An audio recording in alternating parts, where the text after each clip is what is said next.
Shout out Big Steve. What's up? What's up? Welcome to another Big Brain MMA episode 126, big pay-per-view event, UFC 300.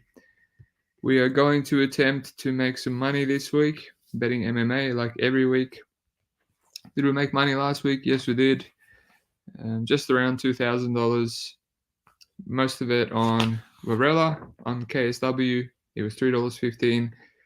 I had a full unit on it, and my new unit's $2,000. Actually, not 2,000, just under 1,800. I just couldn't. I lost my bet 365, so I just had to keep rebetting. So yeah, that one bet on KSW, I actually forgot I even had that bet. I wish I said it on the podcast because I didn't talk much about anything else on the UFC. But for the UFC, I only made like $500. Had no bets going in. Ended up playing a little Almeida last minute to win 560, just like really peanuts because I couldn't really get a read. I knew he would get taken down easily. But yeah, just a weird, volatile fight. I guess at plus money, he was always the side. Matsumoto played 500 live to win 550 at plus money. Put a whole 1,000 on Walker.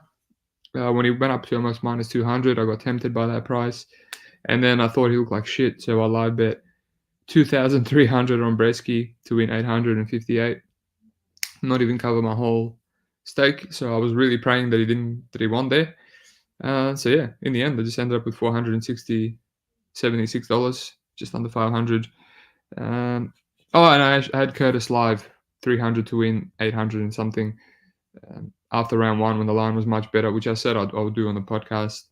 No regrets. I really wanted to see how Allen looked, and after Allen got his back, I thought he didn't look that great. So some people were crapping on me last week. Why do the pod?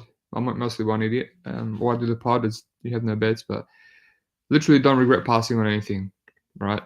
Don't regret passing on Curtis Pre. Maybe regret on Almeida a little bit. Matsumoto, not really. I regret Neumar, but I didn't get a chance to tape it. Yeah, the only thing I regret is I like the Brennan over in PFL versus Anthony Ivy, or the other Ivy. That was plus money. I like the Walker over, and I like the Morona over. I didn't play any of them, so that's just my brain being disposed to playing unders instead of overs, but we'll get there. And yeah, threw like a bunch of money on PFL. I had no bets, and I just forced a bunch, ending with D'Elia. After the first combination, I thought it looked good, and then did his hamstring or groin, which happens a lot in PFL. Just a bummy ass promotion, to be honest. So yeah, 2,000 something. Good start to April. Around back to 12,000 profit for the year again, which it's not as good anymore because I increased my units, but yeah, hopefully stake a bit heavier and make some more profit. Got my special guest, the 1, 2, 3, 4, 5, 6 MMA guy. How are you, sir? I'm good. Hanging in there. Damn, I waited so long for that. That's good. Good to have you back. Good to have the front on view. How's it look? How's it look? Not bad? That's all right. I'm just sick of seeing the back of your head all the time. Now it's good to see the front of your head. You got to change it up sometimes. I'm talking about the private. When me and Dog meet, I'm always just staring at the back of his head, I know. You get sick of it sometimes, but you like the view. The shoulder blades and his spine and stuff. And just... Yeah, I do back day all the time. That's good, mate. Good to have you back. Nice. As I said, all the other sharp cappers were booked, so I just had to settle for you, but that's fine. Yeah, I know. It's okay. But we'll make the best of it. They got to take me off waivers. Yeah. What do we got? Danny FP, Bresky made the night, tapping main event now. Tough card for betting this week. I don't know. I for once have some bets here, so we'll see. I'm a little bit nervous, but David L, I'm here for the Brundage bets. Rightio. Dog the goat. Here we go. You got a fan. That's one more fan that I have, so let's get into it, shall we? Is this an early retirement card, fellas? Let's hope so. I can't retire, mate. Even if I make 3 units, it's enough to not enough to retire in Australia, unfortunately. Alrighty, let's get to it. Right, decent card. Deiveson, Figueiredo, Cody, Garbrandt. So this is a clear dog or pass. By the way, we're doing what we always do. Just talk from a betting perspective, so we're not waffling on too much. We'll give it a try.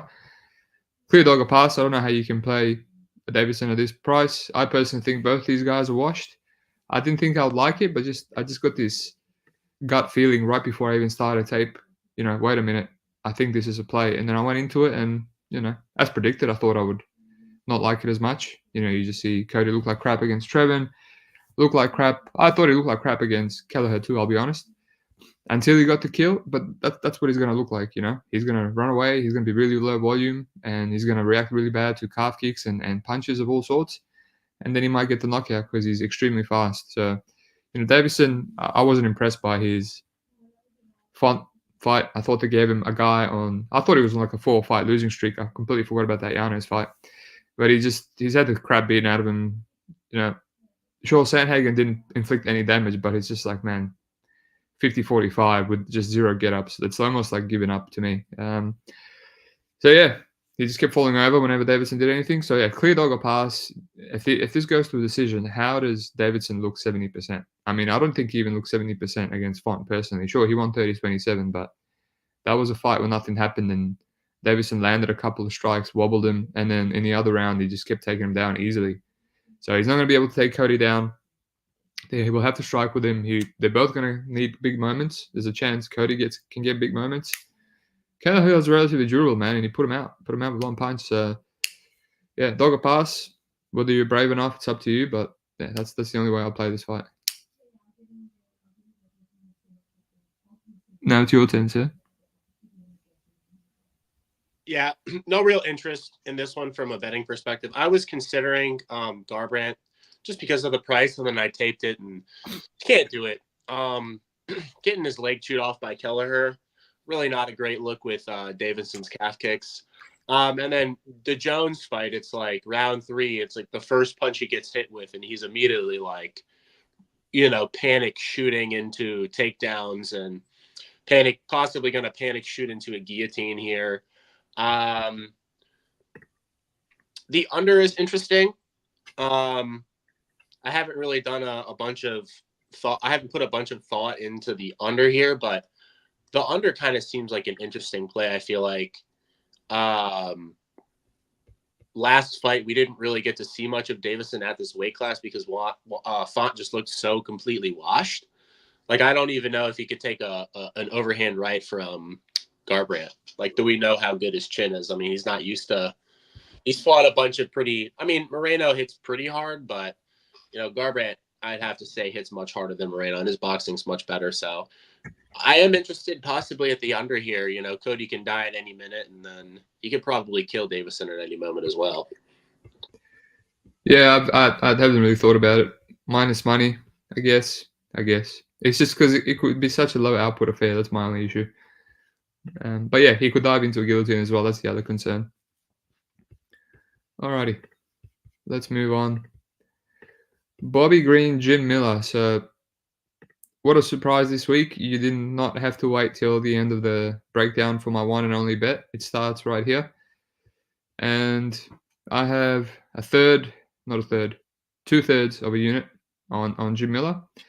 Probably going to reduce to half, but I just wanted to lock in, a nice line, plus 150, $2.50, $2.55 actually. But yeah, it's just another one where it's a clear dog or pass. I don't have a good read.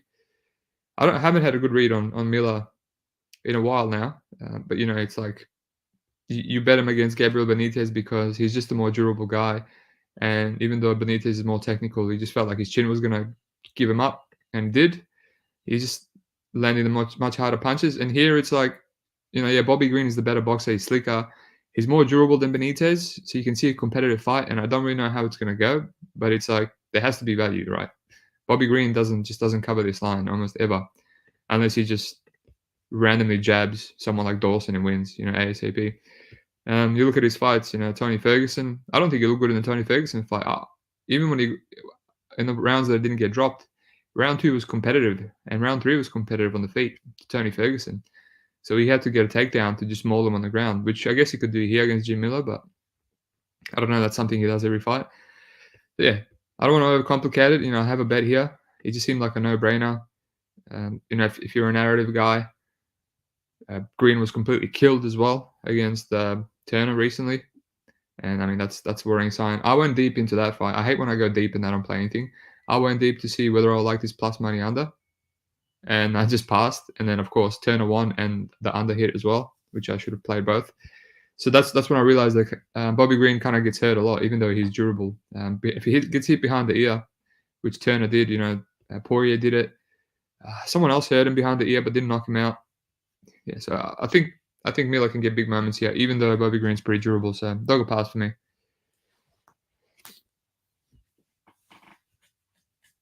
Yeah, I like Miller. There's been a lot of conversation between like the level of competition for Miller, and maybe we're overlooking the fact that Green's fought the much higher level of competition, but you kind of have to contextualize the wins when you're getting to this price on Bobby Green and his prior level of competition. It's like, who has he really, beaten or separated himself from? And then when you look at his recent performances in recent form, it's like, once again, I don't really understand how we get to minus, 175, minus 200 at some places on Bobby Green. Maybe he wrestles and covers this line. And maybe he jabs Miller up, but there will be some comments just from recency bias perspective about Alexander Hernandez fight. But Alexander Hernandez at 145 and Alexander Hernandez at 155 are completely different fighters, in my opinion. And that was a very competitive fight that I think a lot of folks, if you squarely just look at the scorecards, you're going to see that it was pretty clear Hernandez. But if you go and watch that fight, it's certainly not that. And Miller was still kind of pushing in the third round and had big moments. He could have stolen that fight away. So, yeah, I think if anybody's less wash here, it's Jim Miller. I think, if anybody has the finishing upside, it's probably Jim Miller as well. So to me, this line feels, pretty off. I think it should be maybe 50, a slight favorite to Green. But with his recent form, I don't really understand how you get to this line unless you're thinking that because of Jim Miller's poor level of competition, he's being overvalued. But it's not his fault for his level of competition. He's deading the guys that he should be deading. And let's be real, Mota is a pretty dangerous striker in himself, and he ate some bombs off of him too. So, yeah, I like Miller here. I think the price is still playable at the current line, and hopefully Jim wins his fight at UFC 300 and sails off into the sunset. Yeah, no, I agree with everything, man. I agree with everything that and I think the calf kicks will play a big part. We saw it in the Benitez fight. He throws calf kicks a little bit different too. He won't throw the inside calf kick. You don't really see it a lot, but he'll actually go to the outside leg as well. He'll go to the far side leg, like you would in classic kickboxing, like K1 style, where you go to the far side leg from southpaw. On southpaw fighters and orthodox fighters. So it seems like he has very good dexterity and sort of acumen with his leg kicks. So I think that's going to play a big factor as well here, with Green being so heavy on his front leg and having that, Philly shell boxing style. I think Jim can kind of eat his legs up in way of countering the jab, because that's normally the easiest way to counter somebody who's heavy on their lead leg. Popping jabs is countering to the low kick, and I think he's going to have a lot of success here at neutralizing Bobby Green's straight punches. So, fair enough. I agree. That Hernandez fight, I'm surprised that was such a unanimous decision. I thought that was extremely close. Yeah, he took bombs from Hernandez. If this guy's decision, as I said, hard to get a read, but has to be value. Narrative Nation, Dogfather, your favorite capper's favorite capper. Interesting. Miller gets better with age. I guess he does. He actually does.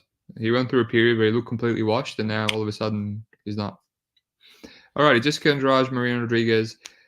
Don't have a strong read here, to be honest. It feels like it's a step down for Jéssica Andrade, although she has fought people like, Dern, who should have been an easy matchup. Jan, pretty similar to Marina in terms of striking. Laura Murphy, easy. Yeah, I don't know. It just feels like Jéssica should be the slight favorite, because she does have that grappling upside if she wants it. I went, in depth for this fight just because, UFC 300 and there's not many regionals other than PFL this week. So I was like, let's have good good breakdowns for each fight. You know, let's get a proper solid read and invest the time. And I went all the way back to Caitlin Chukagian, you know, just see how she handles a really tall girl that fights on the outside. And she grappled there. She slammed her multiple times. She couldn't hold her down. I'm sure she'll have better control over Marina, who has awful get-ups, absolutely awful get-ups. But yeah, will she wrestle? That's the issue. She hasn't wrestled since then. She hasn't taken anyone down. Maybe I'm wrong. I didn't look at that Lauren Murphy fight, but that's a useless fight. And yeah, and then, you know, she's striking against a much taller Muay Thai chick. When she goes for takedowns, she clinches a lot. And Marina's a beast in the clinch, right? I went back to her Torres fight, you know, another small explosive girl that tried to take her down, couldn't. I remember I played a big underdog shot on Marina there, and she just destroyed her with the clinch, you know, the knees and the elbows. And we didn't see that for a long time, up until, you know, the rematch of Waterson, and we got reminded of, you know, how brutal she is in the clinch. I just feel like, you know, if Jessica enters, she's going to eat knees, she's going to eat elbows on the outside. She might get, you know, kicked. So I'm just kind of like thinking maybe I go the dog now. But, you know, it's a volatile fight where, you know, if Jessica does go for a takedown and she lands that one takedown, and, you know, Marina might spend like 3 minutes on her back. So yeah, no real interest. I think there's so many fights on this card. I already have bets. Don't really need to force a Jessica Andrade, Marina Rodriguez bet. What about you? Yeah, I like Andrade here, but the price seems more or less accurate, I would say. I do agree with the point that you can't really trust Andrade to shoot takedowns. However, if you look at the competition that she's faced recently and like the context of those fights, it's like she shouldn't be grappling, or she's not going to have much grappling success. So Dern, Suarez, Blanchfield, Lauren Murphy, she kicked her ass. Lemos, she arm trialed in the first round. Calvillo, she finished in the first round. You know, a lot of these fighters, you know, she's just not going to have a lot of success grappling in general, or she just should not be grappling with them. So in the fights that she, you know, did have some grappling upside, she did choose to go to it. And the perfect example, like you said, is the Caitlin Chukagian fight. And even in the Namajunas fight, I think I remember her landing a takedown in the third round after rocking Namajunas as well and getting on top, if I'm not mistaken. So, yeah, if she has a grappling path, though, in my opinion, she's chosen to take it, or at least utilize that in some aspect, which is kind of what's interesting me on the line here. However, I'm not necessarily willing to lay minus 140 about on Andrade, because I don't know what the upside is, right? It could look massive upside, but as you said, when she gets in the clinch with Marina, it's going to be problems. We've seen her hurt to the body before by, you know, Xiaonan. Or no, not by Xiaonan, but Zhang. Weili a long time ago. It was Zhang, dude. What? It was Zhang. Oh, yeah, Weili Zhang. It was Zhang a long time ago. She eats a lot. She's just eats a lot of knees from everyone. Some bum. Who was the last bum that did it? Tatiana Suarez. I watched that, even though it was like going to be a grappling fight. Suarez was just lighting her up with knees to the body. I was like, wow, this girl's a wrestler. And like, imagine what Marina's going to do with these knees. You're muted. Yeah, that's really my concern, because it seems like a lot of her takedowns are kind of like slams. They're from clinch positions, and if she can't get them, she's going to get lit up in the clinch. So, yeah, this fight is a pass. Although I do have some interest on Andrade. I just feel like if she loses, I'm going to feel, and if I play her, I'm going to feel way worse than if I just took a dog shot on Marina and she gets held down, you know? All right. Probably spent too much time on a fight that we're both passing on, so let's try to speed it up for the future ones. Jalin Turner versus Renato Moicano. This just feels like a spot where Jalin kills him, but I'm not really interested in his money line, because it's around the same money line that I played against Dan Hooker, thinking this is a levels fight. Not a levels fight, but just like, you know, a guy in his prime that's tough to deal with versus a washed Hooker kind of fight, you know. And this feels the same. This actually does feel like it's the same price, but it's like, I think Moicano is going to push the grappling a lot more than Dan Hooker. And, you know, Dan Hooker was tougher, so he could survive the onslaught and come back. But I think if Moicano gets his back, like Dan Hooker did in round 2, it's probably over. He's got elite takedowns. And not takedowns, elite rear naked choke. So it's just that line. it's on the point where it feels accurate. I don't really want to force it. But yeah, it just feels like Jalin Turner should kill him. I was on Doba, and man, that round 1, Doba just looked like he was going to get him out of there. And unfortunately, Doba still has negative takedown defense. But Moicano has underrated body locks. So it's one of those. I'll figure out a way how to play this fight if I do. But yeah, I don't really want to money line Turner right now. If you're going to play Moicano, it has to be a live bet. It's just I don't think anyone playing Moicano it's a really good bet. Like, what is he going to run through Turner in round 1? Like, no one's done that other than Luque. So yeah, at the moment, nothing for me. The KO on Turner is just trash. It's like minus money. So no thanks. What about you? Yeah, no interest here. I taped it, and I can understand why folks would play Moicano, just the grappling upside, but I just don't know if his takedowns are going to work on Turner with his size. Garbrandt had some success wrestling Turner, and obviously also an ATT training partner for Moicano, so maybe they have a decent game plan for him here, but I just don't think that Moicano is going to be able to hang with the speed and the length and the power that Turner has. I mean, the guy's a freak athlete, and kind of thinking about laying the juice if the line comes down, but I'd like a bit of a better price. I think he just has massive favorite upside, and he might be able to hang in the grappling. So, and I know that folks will go to the Hooker fight and say, "Oh, he got his back," but I mean, he was rocked in like a weird scramble, like fell over, and I would be surprised if Moicano can eat those shots entering that Hooker did. So, I like Turner here to win, and I'm interested if the price comes down to. We'll see, but I'm interested if the price comes down. I mean, last time I played Turner out, I got a minus 170 price against freaking Bobby Green, so I'm a little bit hesitant to lay that price against Moicano at much worse odds. So, yeah, no, Moicano is definitely not eating those shots. I can tell you that for a fact. Alrighty, let's move on. Sodiq Yusuff versus Diego Lopes. Good fight. I like this fight. We discussed this fight in the Discord, to see where the line would be. And a lot of people say, no way. I said, no way Lopes was going to be an underdog. We all said we'd like to play Lopes as an underdog. Apparently he was, but then the line switched. And yeah, now he's at a line that, honestly, I went into deep tape last week before this week started. And I feel like it's accurate, personally. There's a lot of things that Yusuff might have success with. He's a Lloyd Irvin, maybe a black belt or brown belt. I'm not too sure. I think someone said he's a purple belt, but either way, you can tell that he's got good top control grappling, which is it's say what you will about Lloyd Irvin, but it's a grappling gym.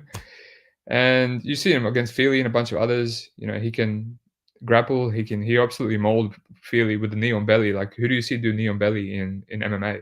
Like, it's crazy how he controlled him. And yeah, Caceres tried to get his back, and he kind of shut him down there too. So he's got that path against Lopes. Like we've seen before, Lopes will get wrestled because he just loves his jiu-jitsu.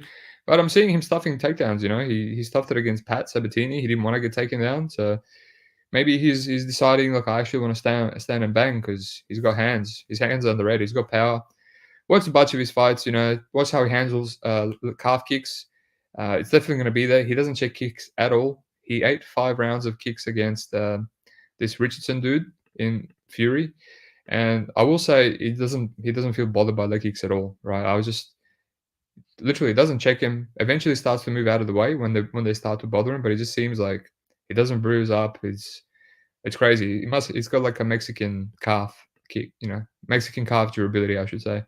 So, but that might be a concern here against Yusuff. Other than that, he can get cracked, but his chin also seems good. So, I think he can get more moments. I feel like the trajectory is, Lopes is on the up, Yusuff's on the down.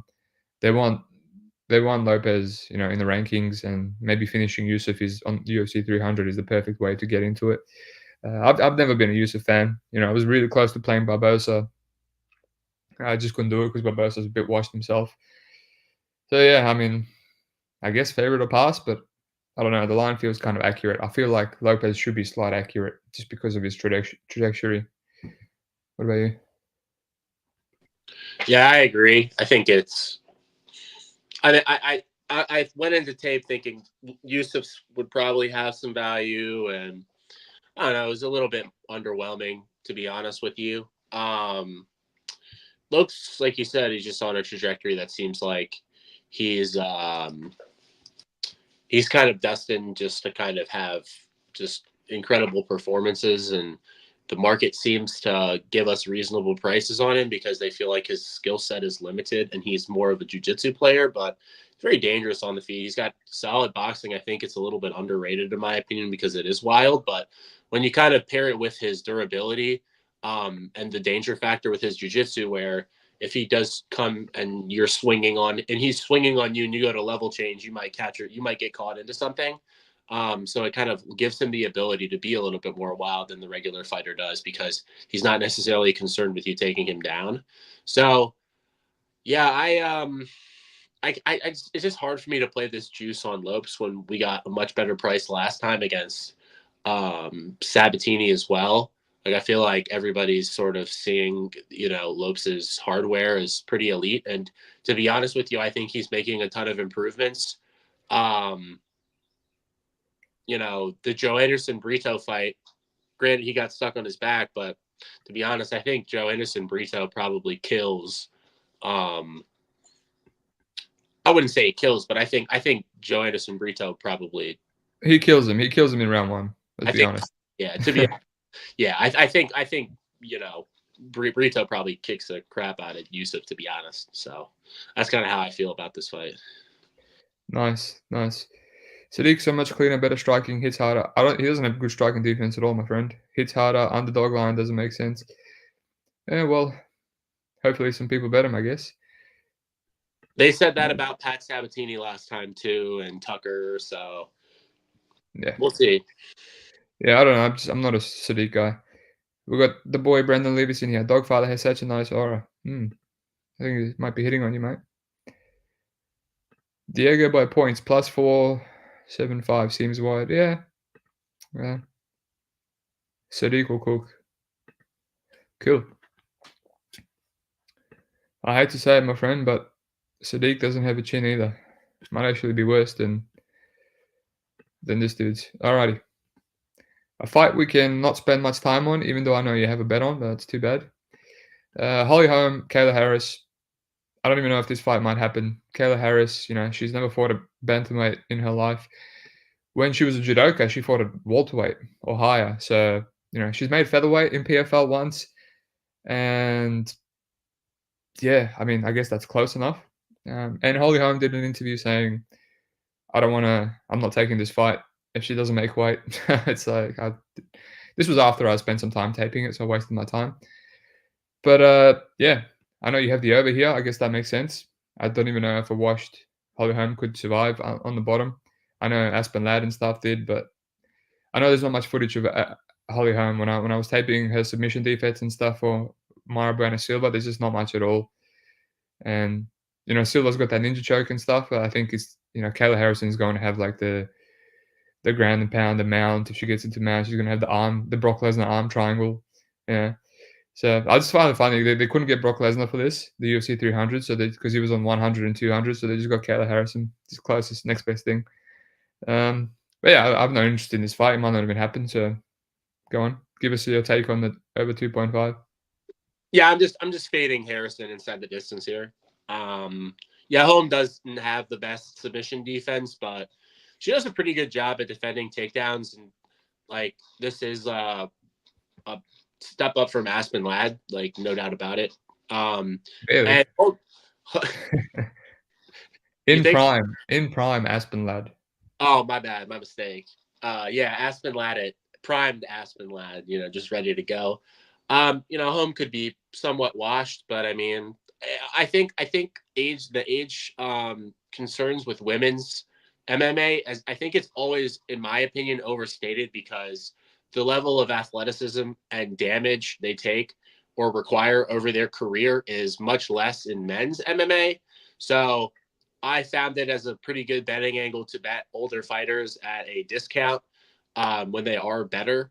In this case, obviously, that's really not an angle to be utilized, but I don't think Holm is a massive concern when it comes to the age. I think it's more so the footwork and her ability to kind of pick and poke on the outside. Harrison's a very plotty striker, and there are no real setups besides throwing an overhand and some calf kicks. There'll be a little bit available, but I think Holm can just sort of like circle the cage and make this a point fight, even kind of maybe cage press or reverse, and then, you know, just hug on the cage. I think the over, if anything, has the most upside in this fight at this price. So there's really no way for me to not play this at minus 135, 145. Fair enough. Hopefully the fight happens for you. Brandon Levis, how much do we have to tip for the clothes to come off? I reckon if you give me $5 Australian, Dogfather will take it off.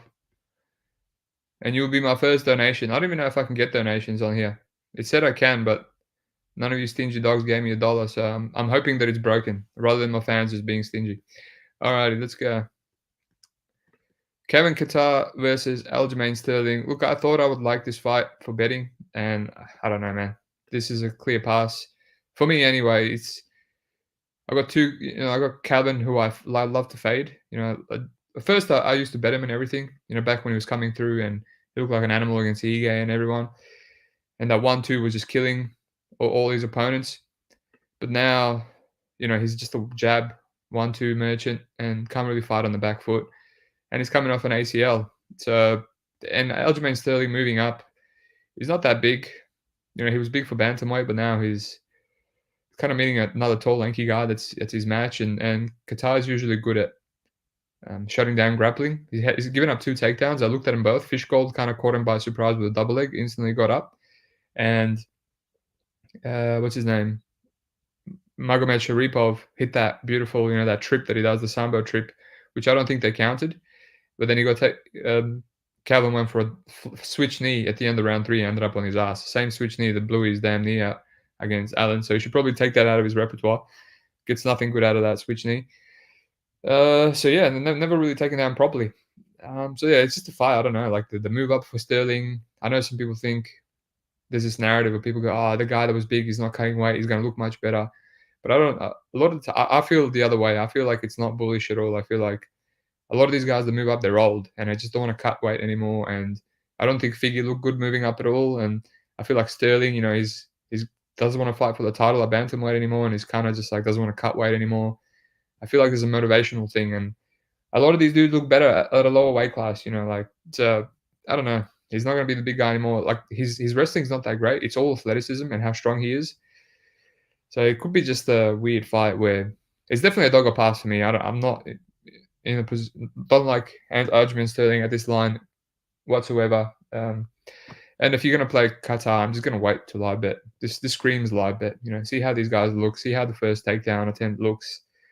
The volume. Yeah, probably goes over in a close decision, but no interest in anything for me. Yeah, I thought I would like Aljo more than I did, enough to play the current line, but if anything, I think we're about right. I just can't play either guy with one moving up and one coming off an ACL injury. It just seems like a massive pass fight. And the only reason why Aljo's a sizable favorite is because he has a perceived grappling edge. Like, we don't really know how good or bad Kattar's jiu-jitsu or takedown defense with somebody who's going to spam and chain wrestle takedowns if Sterling does choose to go to it. And he's got a slight edge on the feet. So, yeah, pass for me. Cool. Nice and easy. I've got the boy Evan in here. Using his teacher words. I don't know what that means, man. Salutations, gentlemen. Salutations to you too, sir. Big Bird. Oh, first donation on the Big Brain podcast ever. This is probably not going to go anywhere because I don't know how to receive this money. Take the clothes off. I said $5 Australian, dude, not 2 American. But I see Dog can't wait to take it off, so maybe I'll just let him do it anyway. Alrighty. This is a great fight, man. It's a travesty that this is on the prelims for the sake of Bo Nickal killing Cody Brundage in 30 seconds on the main card. Jiří Procházka versus Aleksandar Rakić, my boy. So I kind of gave up on tape. I taped. There was one fight to left, and I stopped taping because I just realized, this is one of those fights that I don't have a read, and there is no way I want to be interested. I thought I would like Rakić because this is a typical wild man with a lot of holes. Gives up leg kick moments. Gave it up against Glover. Gave it up against Alex. You would think he would be prepared against Alex, but he didn't. So I don't think he's going to be prepared for Rakic's leg kicks because he couldn't adjust against Pereira. Versus a guy, Rakić that is a lot more technical. He'll wrestle. He still gets hit pretty much just as much as Jiří, but his chin is way better. Jiří's getting rocked in every single fight. It's funny, everyone's cracked Rakić really hard, but only Devin Clark dropped him. So that's pretty ironic. He had like a bomb from Smith right on the chin. So he doesn't have much defense. So that's ultimately why I'm passing. It's like Rakić is going to want a pretty fight. He's going to look to shut him down. At any point, Jiří's just going to explode and go rabies mode, and it's going to make the fight competitive. He might drop. He might hurt Rakić. There's still questions about Rakic's chin, even though it looks solid. I don't think Rakic's wrestling is that great. So I don't think he'll be able to, control Jiří for long periods of time. Yeah, it's a fight that screams pick him to me. I can't wait to just watch it and enjoy and hopefully root for my boy to get a title shot. But I'm not too confident. Jiří's an animal. Rakić is usually boring, and you kind of need to explode to win some of these rounds. But man, I thought him versus Jan was going to be the most boring fight ever. And man, it surprised me. They came out there swinging. Jan was busted up after 30 seconds, and they were just brawling. So that would have been a great fight. Sucks about that injury. Anyway, long way of saying pass. My bad. What about you? Yeah, I thought I would like Rakić going in, and I came out thinking that Jiří had some value at plus money. There's just it's incredibly hard to cap Jiří just because of just how he fights. Like, he just finds a way to win. Like, bad striking defense, like you said, everything you said. But he has great cardio for the division. I think his durability is like pretty insane for how much he gets hit. He took a clean left hook from Alex Pereira on the chin and was still trying to shoot a double leg. Ate like a million calf kicks and still kept coming forward and seemed completely unbothered. And his only other knockout loss, which I know some people might reference, is from King Mo, which was like 2016. It was almost 10 years ago, but that loss was from I think it was on like the Rising Grand Prix. He just came off beating Nemkov. He made Nemkov quit on the stool and then fought King Mo in the same night and got knocked out. So I don't really think that's a concern here. I think, he could probably eat most everything off Rakić, to be honest with you, and kind of walk through whatever he has for him and maybe drown him in volume and just complete insanity. Because I don't think Rakic's cardio is that great either. So really the edge for Rakić here would be getting top time.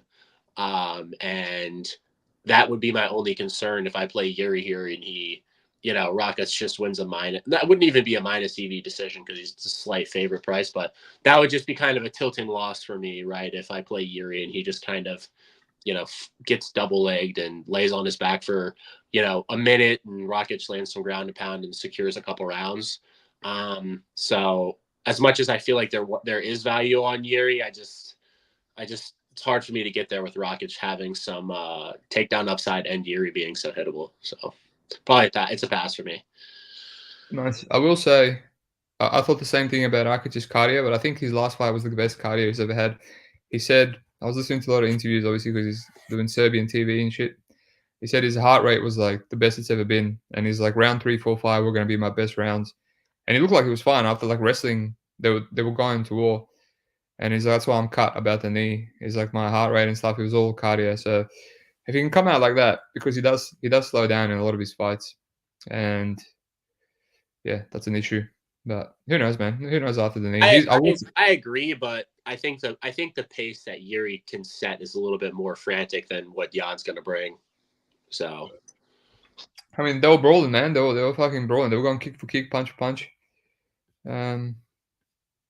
There's Brandon Lee. He's always chirping away. What do you want, dude? You want some? I got an opinion. Bo Nickal wins in round 1. All right.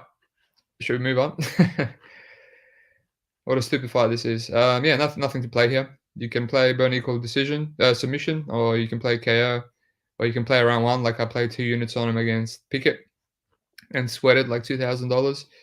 No, $3,000 on like a minus 200 play. Yeah, that's about it. Someone said, will Bo Nickal go for a takedown? I don't think that's necessarily the case. Why would he need to go a takedown? He can probably knock out Cody here. And Cody's probably going to shoot for a takedown himself because he's stupid like that, and he always shoots. And he'll probably just jump in the dash or something. So, yeah. Should we move on, or do you have something to add to this fight? I like the knockout prop. I like Bo Nickal round 1 KO. I think he could knock out Cody on the feet, and I think Cody could probably flake from ground and pound. I don't think Nickal's jiu-jitsu is anything special yet. And Brundage, seems like he can survive somewhat on the mat. And I think Bo can probably knock him out standing or pound him out on the mat. And I think the KO prop's like plus 200, maybe 250 for round 1. The KO is like 150. So yeah, I think the KO 1's probably got some value. All right, just no really specific reason. What, that I like the KO 1? Yeah, instead of like sub 1. Instead of sub 1? I mean, because it's what's the line 50-50. I feel like it's literally 50-50. Who knows how the fight's going to play out. The sub is priced at juice. The sub is priced at like 60%, and the KO's like plus 150. So it's not 50-50 to the market. The market is favoring the submission, and I think. Oh, right, I didn't know that. Yeah, it must have moved. Yeah, cool. Yeah. The market on Bet Online, or the market in general, is moving to the submission prop, and I'm kind of juiced to fade that if I play this fight. So. Fair enough. I might just play round 1. Whatever. We'll see how square I feel. Alrighty. One of the best fights on the card. I would say this probably is the best fight on the card, providing it doesn't look like the replay of the Makhachev fight. Charles the Bronx, Oliveira versus Arman Tsarukyan. I have 2 units on Arman here. Just essentially minus 200. $1.47, 3 cents difference. Couldn't get minus 200 because I waited too long. And it's my 2 old units. So when it was 1.5 thousand, I don't have 4,000 on him. I just have 3,000. Anyway, it's a little bit scary. It's scary because it's a Charles Oliveira, right? You just feel like you can finish you at any point, but I feel like someone like Arman, I think he's incredibly durable. I feel like he's not going to get submitted. I haven't seen him really in any bad submission positions against the ADCC world champion. I forgot his name now. Darby Ramos. I haven't seen any bad position against OAM. Joaquim Silva hit him with an absolute bomb, and he didn't even get dropped. He just that's Joaquim Silva's best hand. I don't think he's on the Makhachev's level. I think Makhachev's a little bit better defensively, and possibly a better a way better control guy, because you see Arman is losing position against Damir Ismagulov and kind of pulling him on top of him and just doing some little green mistakes here and there. But ultimately, I don't think he's going to have to worry with that with Charles, because Charles, even in his last fight against Dariush, one fight after getting mauled by Makhachev, he just like falls to his back really easy. So it's like that's just his game, man. Like someone wants to take him down, they'll be able to take Charles down. Obviously Kevin Lee make it to round 3, just laying on top of him, a flaky guy. So yeah, if Arman just wants to take him down, just lay on him, ground and pound him, survive in his guard, I guess he can do that. I guess I'll strike him on the feet, he can drop him. Yeah. It's a scary bet, but yeah, I just played it. I played 2 units. It's a pay-per-view. Is Oliveira going to be the first guy to properly beat Arman? Who knows? We'll see. What about you? Yeah, I understand why people are taking the shot on Oliveira, but I can't do it. I have I'm pretty high on Arman, and I feel like he has a lot of advantages in this fight. He's the more durable guy. He has takedown upside. I think his cardio is good. He's young. we don't really know how much he's improved off the because the Beneil fight was just such a short. We didn't really get to know much about his improvements. I mean, the guy's still 27 years old. There's a good chance that he's still making improvements to his striking, which I think is the one thing that is lacking behind in his game. He's incredibly durable. I know, like you said, folks are going to kind of look at the Joaquim Silva fight, but go back and watch a lot of his fights. He's hardly ever rocked. I mean, if you go back and all the way to the OAM fight, I mean, he ate like 4 or 5 knees flush to the nose, and like this dude wasn't even cut up or bothered by. He still kept shooting takedowns and just running into OAM's left kneecap. So I'm interested in Arman at this price because I feel like he's one of the few guys in the division that could give Islam Makhachev an honest fight. And I feel like this price, if it comes under -200, I'll be more interested. But right now, I feel like I don't want to say it's favorite or pass. I understand why folks are taking a shot on Charles Oliveira because it's Charles Oliveira. But I have a very high regard to Arman, and I think he wins this fight pretty handedly. I think he could knock him out, or grind him out to a decision, to be honest. Cool. Same. I mean, it's hard not to see it. All right, we've seen how Charles Oliveira fights. Alrighty, now Max Holloway versus Justin Gaethje. I didn't go deep into this fight. I feel like, did you see the rumors that it was cancelled?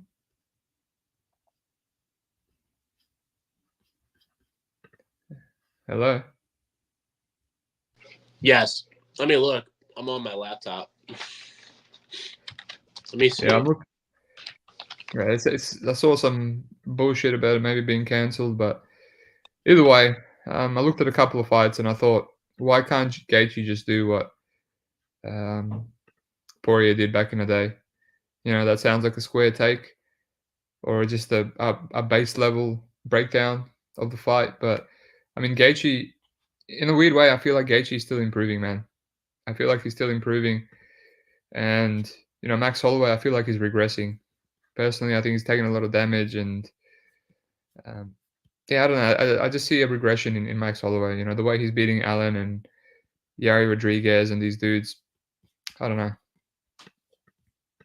He's going to have to eat a lot of punishment from Justin Gaethje. If I was going to bet Max Holloway, it would be a live bet, right? See how he looks.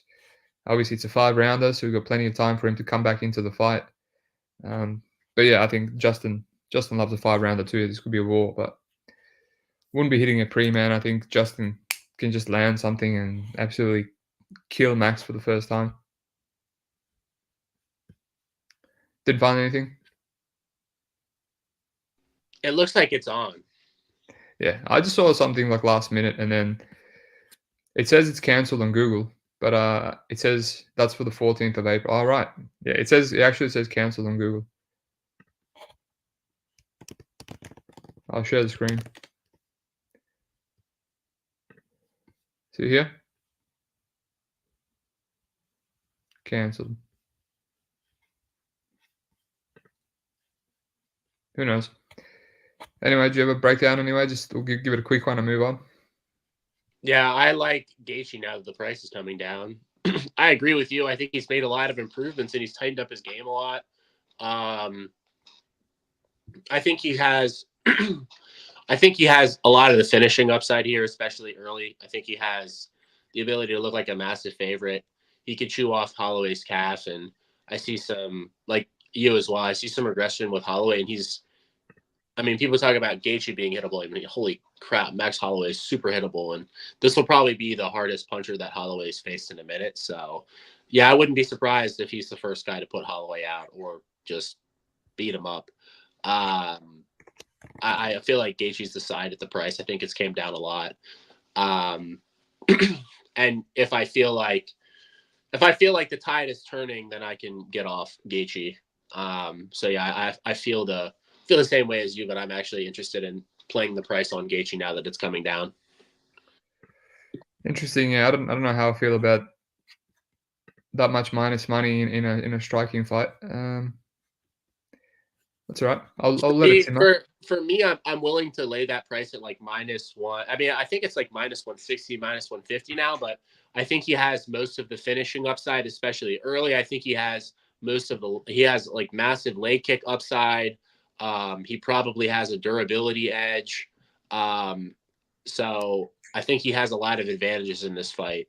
And I don't see Max, landing takedowns at a very high clip. I know people are playing the late submission props because Max has gone and fished for some submissions, and Gaethje seems like a zero when it comes to jiu-jitsu. So I get it. That's kind of an interesting angle when the prices are ridiculous, but I don't really want to donate. So I'll just stick to a Gaethje money line if it comes down. Fair enough. Understandable. Alrighty. Let's move on. Let me address some of these comments. Lou Betcha, Steve, I'm impressed you knew what Google was. Well, I just found out yesterday. I was using this thing called Ask Jeeves. But yeah, Google's pretty cool. Pepe Silvia, he's dog father on Tuesday, but dog daddy on the weekends. That's right. As I said, I got sick of seeing the back of his head. So it's good to see dog father. Max KO, yeah, probably. Dog shorty on Friday for all the hoes, pretty much. AVMD, anybody you guys like in, man, this is like Big Steve grammar right here, in PFL too. Man, PFL's, you can wait because that last card was fucking horrible. Someone's probably going to get injured again and just, we'll see. Greg Lee, aren't you lucratives concubine? I can't pronounce that word, dude. Concubine. Oh, what are these words today? Big Bird, you already see the back of his head enough in your spare time, Steve? Yeah, that's the joke, dude. That's the joke that I made like 5 times already. All right. Weili Zhang versus Xiaonan. Honestly, man, I looked at the countdown and I'm like, pre-tape, I think Jan has a lot of value. She's the better boxer. She's more technical. She has better distance management. Weili is quite aggressive and quite sloppy. She's been knocked out before, right? We've seen Rose knock her out. We've seen her, dropped by Joanna by a leg kick. She's been cracked a lot.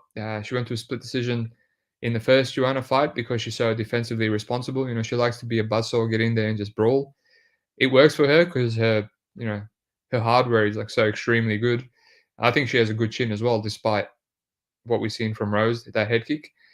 And she had a bunch of overhand rights from Amanda Lemos. That's all Lemos has done, and the commentators went crazy. But that overhand right, almost killed Mackenzie Dern. It killed Marina Rodriguez, and she just ate it. So I just feel like I ended up thinking, yeah, it's probably got a bit of value because this line is wild. I think it's predicated on Weili grappling, obviously. Otherwise, there's no way this line looks like that in a 5-round striking fight between Jan, who's the more technical striker and the better boxer.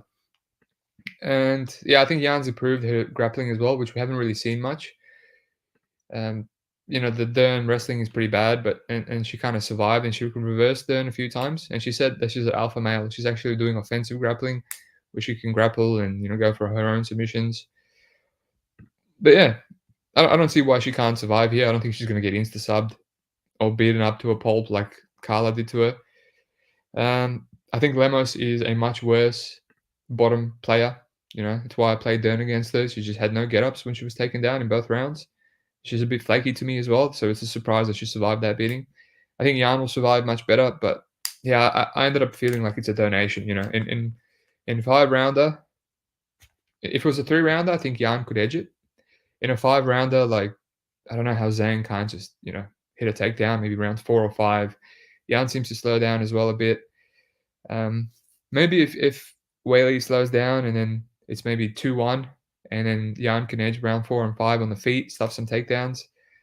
But I don't know. At the moment, I don't feel too passionate about poking her. And it's mostly that Marina Rodriguez fight. She was, yes, I don't feel passionate about it. Yeah, she was winning. She was the better, faster girl against Marina, and she just kind of threw the fight away. Lost the split. And that's how I feel like this might go too. It's just Weili just has the slightly more power, the grappling, the explosion, and she might win an extremely minus EV. What about you, sir? Yeah, I like the over. I just think there's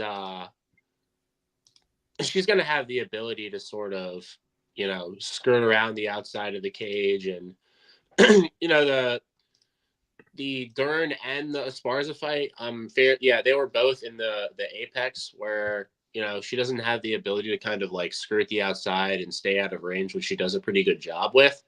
And, with the larger cage, she'll have the ability to get away and, escape and use distance a little bit better than she probably would have in both the Esparza and Dern fight. So, yeah, I think the over here probably has value. I'm pretty much fading Weili Zhang inside the distance. I mean, she could obviously just run through her on the mat, which, wouldn't be shocking at all. But Jan's definitely improves her grappling. It seems like it in the Dern fight. She did some decent things, and Dern's wrestling obviously sucks. So Jan's probably going to end up on bottom at some point and have some sketchy moments, but I feel like she'll be able to survive. From a money line side, it just seems crazy, but with how much takedown upside Zhang has and how much big favorite upside she has as well, it's hard to kind of overlook that fact. And as you say, any money line play on Jan can kind of feel like a donation. So I think Zhang probably wins some moments in the striking and, gets top time to win a minus EV decision here. So I like the over at Pick'em. Yeah, okay. So you're talking about the 4.5. I was going to say all the other overs are a little bit too chalky for me. But yeah, I like this one. I mean, Weili Zhang inside the distance is like plus 110 or something insane. So playing the over is pretty much just fading Zhang inside the distance. I'd be surprised if Xiaonan finishes Weili. No, she won't. She won't. I'm looking at Zhang's finishing. Crucifix rear naked choking as Esparza is pretty elite, considering Werner, and I don't think anyone else submitted. Yeah, but that was a weird finish though. Remember, it wasn't really like a back take. She like trapped. Yeah, it was crucifix. She trapped her arm, but she did that in round 1 as well, and Kayla got out, and that just looked like she has elite jiu-jitsu to me, man. Like she just hit that position the second time on a wrestler like Kayla. Like hitting that on a wrestler is not easy, man. And obviously everything else is just like a meme. Like the meme punches against Andrade, the meme spinning back fist against Joanna. I guess it's possible. She was really close against Lemos, like a lot of ground and pound and stuff. So, yeah, I'll have to think about it. The one over that I really regret is the freaking Rose Rebus. It was 3.5 and it was better price. I don't know why I didn't bet that. I was so tilted that day. But yeah, this one, it's like, it just comes down. Do you think Zhang can finish her or not? All right, let's move on. Main event. I think we might disagree on this one. Finally, someone's really having a rage boner that we're not disagreeing all day. But what can you do, man? When you got two sharp dudes, they're gonna agree, unless Dog is wrong about the over in the Hill fight, in the what's the name, Carla Harrison fight, which he probably is, but that's fine. Then yeah, you can count that as a disagreement. Alrighty, good main event, I guess. It's really not the UFC 300. I honestly don't think this is an amazing card. Charles Oliveira, Arman Tsarukyan is a better main event, personally, in my opinion. Even Jiří, Rakić, if that can go 5 rounds, that would be an amazing 5-rounder, dude. This Alex Pereira versus Jalin Hill. I played Jalin Hill plus 125. Someone said look into it early, like we're talking weeks ago when I locked in Arman, and I didn't want to. I was like, I don't want to. There were so many regionals, so I'm like, let's wait till I get closer. The line didn't really move. Some people bet Alex Pereira, and then I taped it, and I thought I would like him. I known Hill from a long time ago. He had everything I liked. The volume, the cardio. He's just throwing like crazy, man. He gets hit a bit, but his chin's good. I played him as a huge dog against Jimmy Crute. What a line in hindsight. 1 punch KO. And then I know Pereira well as well, right? He's going to be low volume. He's not really going to be winning minutes unless he's blasting the calf kick like he did against Jiří. Other than that, it's 4-1 down, too easy. I think the second one was like competitive, but he lost round 1 again. And then he got knocked out. He got taken down by Jan in round 1. Fair enough, whatever. That's the grappling path. And then he had 2 full rounds, round 2 and 3 on the feet, and that fight still went to decision. He couldn't separate himself from Jan. And yes, Jan is a technical kickboxer, right? He's good at checking kicks. He's good at slowing the fight down and blocking. But that left hand couldn't stop hitting. Pereira just has his hands up. Against Jiří was throwing his typical, looping overhand left and right, and he was trying to blitz in. And it was just perfect for Alex Pereira's style of defense, He had his hands up, forehand, and he's just blocking everything with his forearms, right? But he's gonna blast kicks. He's gonna blast 1-2s. He can switch stances. He's gonna be super aggressive. He's gonna throw knees to the body. So yeah, I mean, I feel like he's got a lot going for him. He'll, durability, the speed, the power, the cardio, grappling if he wants it. And yeah, it's a little bit scary because he's coming off that Achilles, and because he is hittable, I feel like there's a chance whatever of that Strickland fight repeating. Because Strickland's a durable guy. He was pressuring and he was winning, and then he got killed. And that could definitely happen to Hill. I've never seen anyone drop Hill other than the Daquan Townsend, the king of fentanyl. And that guy landed a big overhand right on the regionals. I think that would kill so many dudes. But yeah, I just think at plus money, you have to take the champ, the OG champ. He might get bonked, but that's about it, He might get calf kicked a bit, but yeah, I think he's live to just run through Alex Pereira. Maybe I'm wrong, but the unders quite juiced. I'm not as interested as I was against Jiří. I played the under at a similar price, and I thought Jiří's more chinny, and he hits hard. He can kill Pereira. This is like Hill's quite durable, so I'm not so sure. But yeah, that's about it, man. Dog, I got a unit on it. Probably reduce. It feels volatile, but we'll see. I got 3 plays for people today, so they can't complain.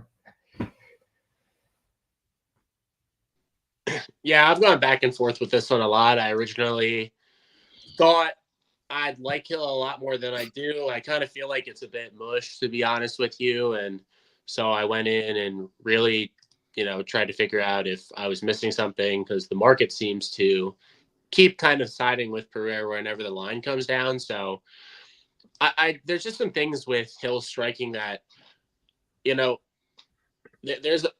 there's just issues. Like I like his striking for MMA. It's fine. It's fluid. But he gets off balance and out of position a lot, which kind of, gives him the ability to be a bit of a Homer Simpson against certain fighters. But, he's not going to have that opportunity to be off balance and out of position here with Pereira, because he's going to set him up with something. This is obviously the best striker he's fought in his career by a long shot, and it's not for Pereira. So to be honest, I give Pereira the edge in the striking, not by a ton, but I do have to lean him because, like I said, Hill just leaves way too many openings. He's off balance way too much, and he doesn't set up his strikes nearly as well as Poatan. And I think I have to edge him here in a striking fight.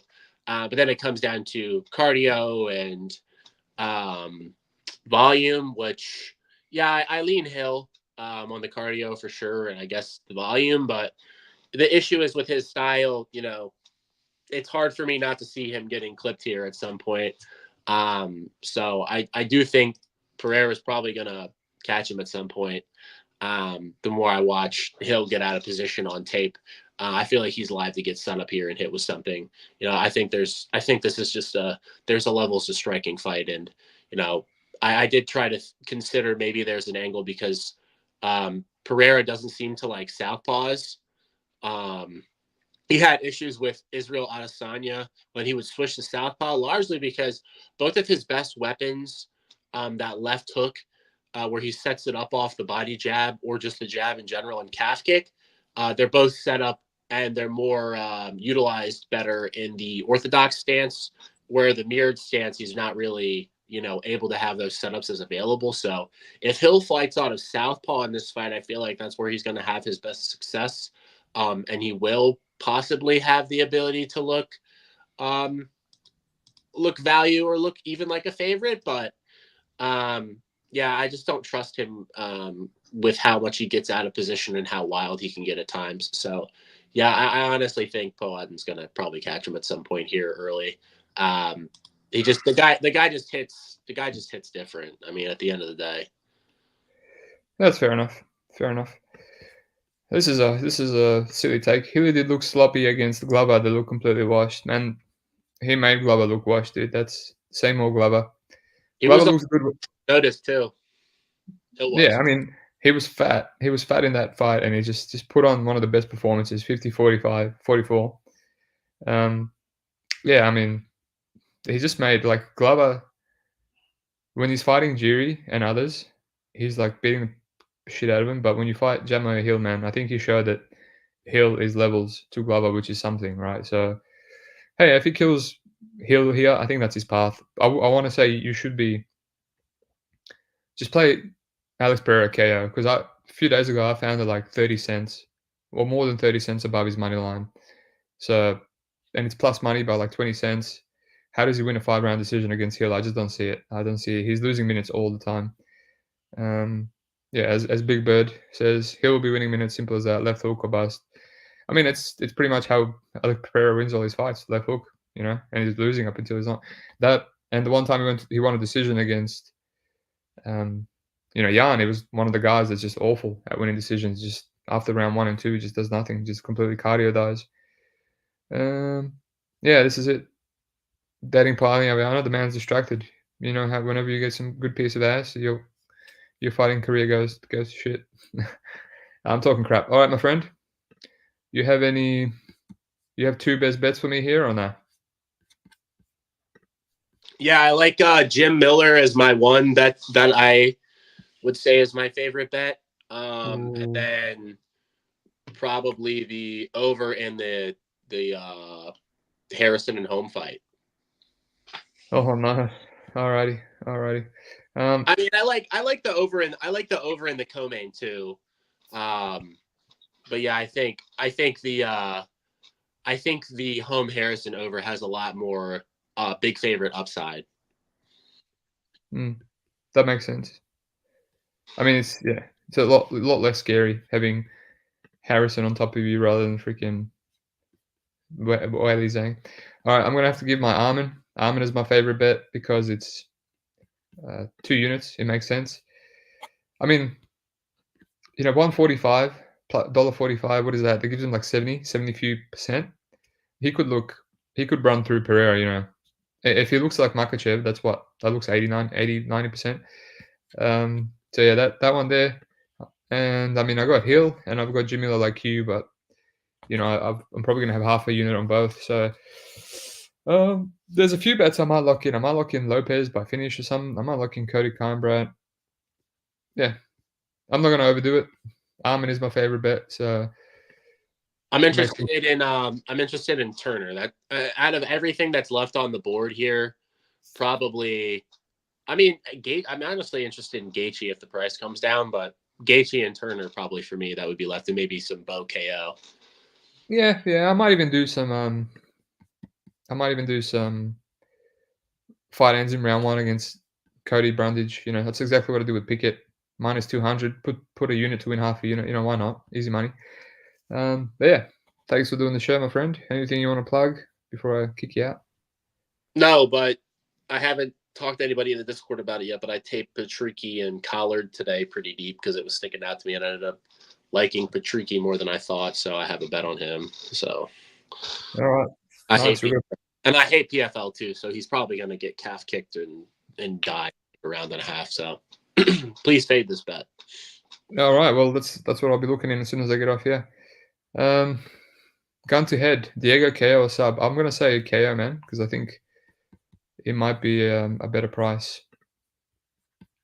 Yeah, gun to head. It's actually worse on Bet Online. People are playing the KO apparently. I don't know where it is like across the market, but Bet Online, it seems like the folks are favoring the KO, which sucks because it's a terrible price. It's like plus 250, like insane. It's an insane price considering it was like 400 or 500 against Sabatini. So yeah, indeed. Well, yeah, well, people haven't caught on. That's why. Inside the distance is dull. Yeah, I'm not interested in inside the distance. Alrighty, thank you very much. Like and subscribe, boys. Maybe I do a PFL by the end of the week. See how busy I am. I'm moving house. Alrighty. Thanks, boss. I'll see you in the Discord. Peace out.